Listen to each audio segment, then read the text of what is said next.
Svoboda jednotlivce nebo veřejný zájem na dodržování nedělního klidu.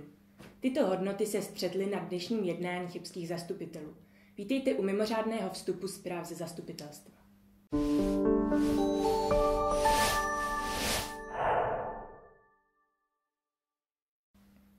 Od 1. dubna už si zahradu v neděli neposekáte, tedy pokud nechcete porušit novou městskou vyhlášku o zákazu hluku v neděli a o státních svátcích. Předpis dnes na jednání schválili městští zastupitelé. Samotný návrh vyhlášky vyvolal širokou diskuzi a získal řadu odpůrců i zastánců mezi občany i zastupiteli. Samozřejmě můžou být návrhy, že budeme v neděli zakazovat hrát si dětem, křičet, zpívat, nebo že bychom zakázali fyžo, nebo jezdit autám po obchvatu, protože to ruší občany na Zlaté Louce a podobně, ale dívíme se na to pragmaticky a jenom z toho důvodu, abychom měli nějakou páku ve městě, proto abychom ty, kteří potřebují si odpočinout, tak abychom je tímhle svým způsobem ochránili. Myslím si, že město má regulovat záležitosti, které je nezbytné regulovat. No, je to názor možná pravicový, ale myslím si, že vydávat další vyhlášky, které nejsou naprosto nezbytné, je zbytečné. Další věcí je problém zastavěného území.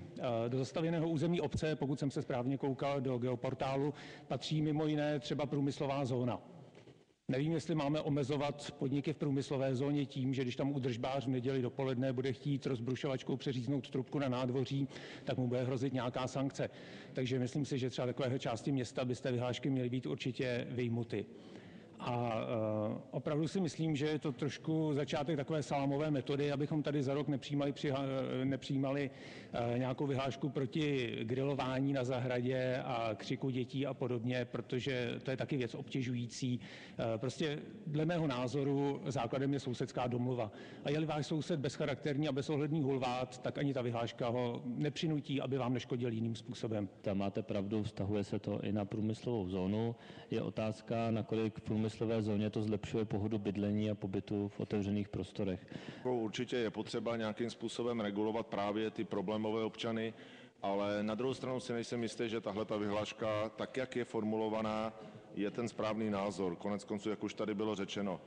No, je to o tom, že když někde je soused, který každou neděli celý odpoledne seká trávu nebo řeže cirkulárkou, okolo jsou obyvatele, kterým to vadí, to celkem rozumím, že ta cirkulárka tam vadit může, tak to nahlásí, vyřešíme to, obvykle to vyřešíme domluvou, ten člověk se seznámí s tím, že ta vyhláška vůbec je, protože oni to mnohdy neví a přestane to dělat. Vyhlášky neděláme pro ty, kteří se normálně domluví, to je doufám jasné. Já si myslím, že běžní občané se domluví, ty vyhlášky jsou na ty, se kterými se domluvit nejde. A právě tyhle ty lidi, to jsou přesně ty lidi, kteří řeknou, a teďko na mě jo, ale včera tady byl jiný a na toho vy ne, protože ale dělal úplně to samé, co se nesmí, řezal tady tou pilou. Byl to sice spadlej strom a tak dále, ale dělal to v neděli. Úplně stejně.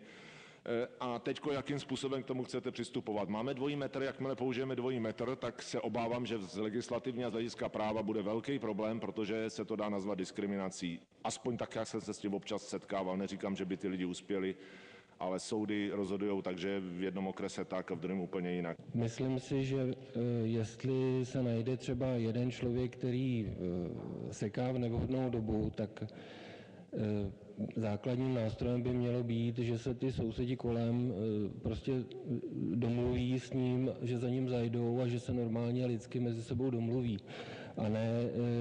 A myslím si slušně samozřejmě.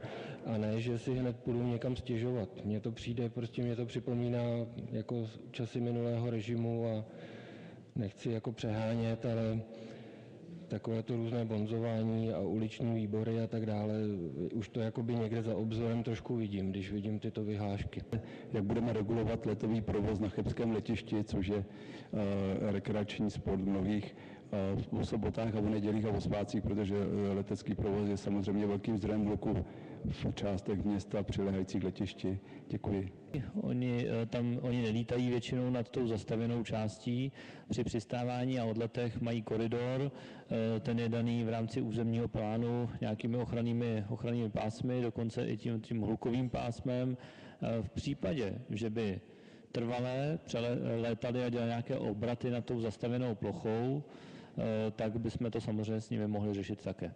Samozřejmě můžeme to zakázat i stavebním firmám, a pak máme stavební firmy, se kterými má smlouvu přímo město a ve smlouvě to zakotvený nemají a mají nějaký termíny. To znamená, že jako záleží na smlouvě samozřejmě, ale pokud budou dělat ty v neděli, tak potom v podstatě dělají hluk jako stejný. A u těch stavebních firm, ano, tahuje se to i na ně. Nevím teda, jestli tady je nějaká smlouva, která by říkala stavební firmě, že má stavět v neděli. To si nejsem jist, myslím, že asi ne. Spíš to bude o tom, že mají nějaký termín dokončení stavby a oni budou teďka muset vědět, že v rámci toho termínu dokončení stavby nemohou používat ty těžké práce v neděli. To znamená, můžou něco obkládat, ale nemůžou tam vrtat s bouracím kladem někde venku.